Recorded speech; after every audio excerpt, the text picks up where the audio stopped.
Good morning. We begin with that vote to abolish Dallas County Schools. Despite its name, it was only a transportation agency. Now it's up to 9 districts to bus their own students to school. The biggest is Dallas ISD. Superintendent Dr. Michael Hinojosa, is in studio to tell us about plans the district is putting in place. And joining the questioning, as always, is Bud Kennedy of the Star-Telegram. Thanks for being here. And Dr. Hinojosa, nice to have you. Good to see you. Thanks, gentlemen. Appreciate it. Let's start with the basics on this. Will DISD purchase any of these DCS buses? And will it hire any of the drivers? Well, actually, one of the provisions in the law is that proportionately the buses will be distributed to the component districts. And so the buses have a vehicle identification number, so we know which buses are serving us right now. What we don't know is how many of them are owned outright and how many of them are leased. So we've asked that question and we have not been able to get that information. But once the dissolution committee gets over, that's one of the first charges they're going to have is how you distribute the assigned assets. And will the district have to purchase those assets? No, and that was one of the provisions. If we'd had to purchase these assets ourselves, then we would have cost us $70 million to buy buses. But since these are assigned to us, the provision in the law was that they would be given to the districts proportionately. So Cedar Hill will get some, Lancaster will get some, Richardson, Carrollton, every district will get a proportionate amount. And Dallas ISD has, like everybody, less than a year to get into the busing business. What concerns you the most? Well, we all have 3 choices and we all have to analyze what choice we're going to follow. We're all in different places, all 9 districts that are involved in this. One, we can provide our own service, but then you got to have a barn and you got to have vehicles to do it and a service center to do it.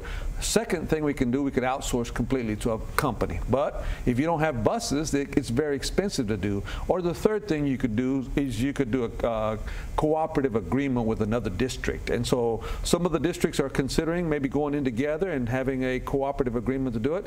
We don't think there's anybody large enough that can handle us in the country. So we're looking primarily to start up our own. We'll be presenting that to the board to start as soon as next month. We've talked about sorting out the assets. Let's talk about jobs. How many drivers do you expect to absorb? Will people be able to apply for jobs? Let's tell the people about, are there job opportunities? Yeah, everybody's going to need a bus driver, regardless, whether it's us or whether it's an outsourced company.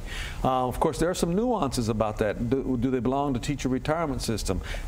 We've discovered that DCS, they pay into IRS, they pay Social Security. So that's another issue that has to be resolved. And then, but there'll be plenty of opportunities. We're going to need employees to drive these buses. Could be 1,000 employees that Dallas is going to need to drive the buses. We're going to do all those analyses and present those to the board next week. But those jobs will be plentiful. I also want to clarify something that I said earlier. What's changing immediately is the governance and the management of DCS. The governance will be taken over. Their board is abolished and a new dissolution committee is taken over. And the only management piece that's abolished is the CEO. So we'll be considering a CEO next week to be appointed to run the agency. But they will still need their payroll department. They'll still need all of the other departments centrally that they need to run the organization. And so others may need to add to their HR department if they're going to absorb some more people. So all those complexities have to be worked out in the next 6 months. Can you run it better? They average an accident a day. Well, I can't promise you that, but our expectation is that we have to do better. We think, I've been associated with this agency for a long time as a student, as a teacher, as a coach, and as a superintendent. And my first venture as superintendent, it wasn't a big problem. Something changed drastically, and their service went down. The ridership went down, and the cost went up, and their service went down. We think we have to do better. But we can't blame the bus drivers. We have to support them and train them and then hold them accountable. If they're not doing the job right, then they need to be held accountable. But we also need to support them with things that they need to be successful. Let's talk about the costs. State Senator Don Huffine sat in that seat last week and suggested that DISD could provide the bus transportation for half the cost that Dallas County Schools was providing it for. Is that true? No. For half the cost, no. For less, we think so. How much less? We don't know. We're doing all the analytics right now. We're going to be presenting. A lot of this is, do we have to, what is the status of these buses that are under lease? How can we get in? We're going to have some one-time costs, like repurchasing these bus lots that they used to own that now that they've leasing back. So that's going to be a one-time cost. Their central office building is going to be a one-time cost. But once we get beyond the one-time cost, over time we're going to save money. And we think we can even start buying buses on a regular cycle to improve their fleet, because their fleet is the average age of 8 years old, and a lifespan of a bus is 10 years old. So that is another issue that needs to be confronted. But we're going to present that to the board. We think there will be savings. We currently spend, our budget is currently $54 million. We think we can do it for less than that. So does that mean tax savings for property owners? Eventually, maybe not. There are other resources that we need to put to. The other thing that also needs to be clarified is that this penny on the tax rate does not go away right away. Initially, we thought it might take 2 or 3 years for that tax rate to go away, that penny. This is the penny paid to Dallas County Schools. That's correct. Because to clear all their debts. But they've made some decisions in the last year or so that's going to extend that out. So it may be 8 to 10 years before that penny goes away.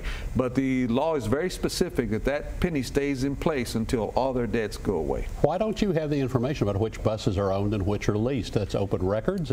It seems like you should be able to get it like any citizen. We've had to request open records. Have they been cooperative? Actually, no. And that's been a disappointment because I'm the one that spoke up. I was the only person that was speaking up. We just wanted to have the information so we could make good decisions. We'll get it now because we'll be part of the dissolution committee, but that's one of the disappointments I had, is the kind of information that we weren't getting despite the multiple requests we were making. I want to ask about some last moments here too, the school name changes that's going on in DISD for several of the Confederate named schools. Robert E. Lee Elementary, I think, is on track to be named Geneva Heights, which is the original name of that community. Stonewall Jackson's one that's still out there as well too. What have you heard about that one? Well, I heard that there's mixed reviews about that. The board gave some direction, as you saw what happened in San Antonio. Certain things came back after they went and renamed the school. So the board gave some directions that some version of the name should not be in it. And I think that's what's going on with the community. There's some people split that would like to keep part of the name and others don't. But we've given them some time to work that through, and we expect a recommendation to come to the board in January. Have you heard a name yet? Not yet. All right, we'll wait and see what that is. Dr. Michael Hinojosa, thanks for being here. We appreciate it. Thank you.